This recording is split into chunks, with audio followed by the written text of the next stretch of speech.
I've touched on vehicles and I've touched on fuels. Now I'd like to discuss the area where our products come together, and that's at the pump. As you would expect, GM believes initiatives to expand the infrastructure for flex fuel vehicles are extremely important. We've been working with the National Governors Association, ethanol producers, and retailers to expand the number of ethanol dispensers around the country. I'm pleased to say that through these efforts, we've been able to add more than 350 additional pumps to locations around the U.S. And your industry has made progress on pump installations as well. Efforts by RFA, ACE, Growth Energy have led to hundreds of new pump installations. But a lot more pumps are needed. And we need to put them where the vehicles are located. Today, the largest concentrations of flex fuel vehicles are found in the highest population areas, shown in green on this map. Meanwhile, 2/3 of the E85 stations are in the 10 states shaded in yellow. In fact, 90% of the registered flex fuel vehicles don't have an E85 station in their zip code. And nearly 50% don't have E85 in their county. This is an area where we need producers, retailers, and government to take action. GM is spending about $100 million a year adding flex fuel capability to our vehicles. We can't afford to leave this capital stranded. At GM, we've found that working with others is a great way to move the needle on infrastructure. For example, we partnered with the states of Indiana, Alabama, Tennessee, and Kentucky, the DOE, Clean Cities, and others to help create America's first biofuels corridor. The corridor runs 886 miles along Interstate 65 from Lake Michigan to the Gulf of Mexico.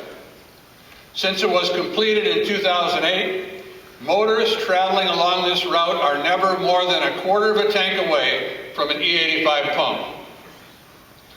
Another way to extend the flex fuel infrastructure is to introduce blender pumps. GM strongly supports their deployment.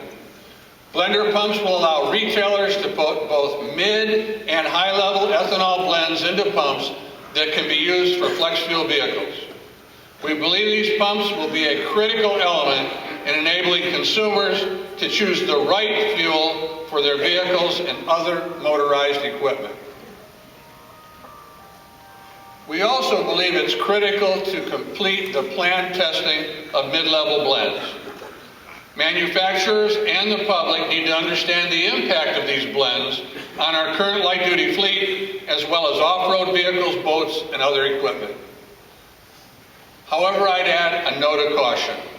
Until the results of these comprehensive durability tests are fully understood, we remain concerned about customers using fuels containing more than 10% ethanol. We have a real concern that if ethanol gets a bad name, it'll be bad for everyone. It'll be bad for you, it'll be bad for us, and it'll be bad for the country. And this is just too important to get it wrong. We need the decisions on mid-level blends to be based on sound science. And if the science supports them, so will we. It's as simple as that. In talking about consumer reactions, we must also step up efforts to educate consumers on the benefits of biofuels. GM, RFA, and others in your industry have worked to drive the facts on biofuels. But we need everyone to pick up the pace. We still have a long way to go to change attitudes and capture hearts and minds. Government needs to play its role too.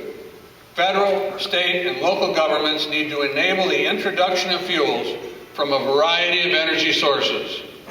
We need national goals for renewable and low-carbon fuels, and we need excise tax credits and loan guarantees.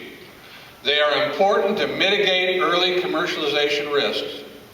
Governments around the world have played a key role in enabling new markets through tax policy.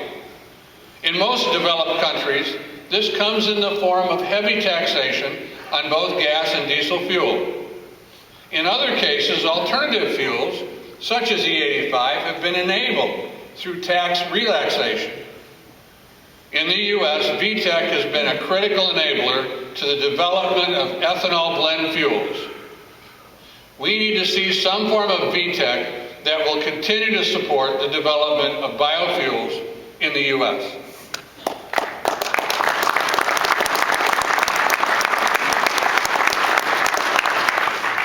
In the end, our fuel and vehicle choices will be driven by many things: the right product, at the right price, at the right time.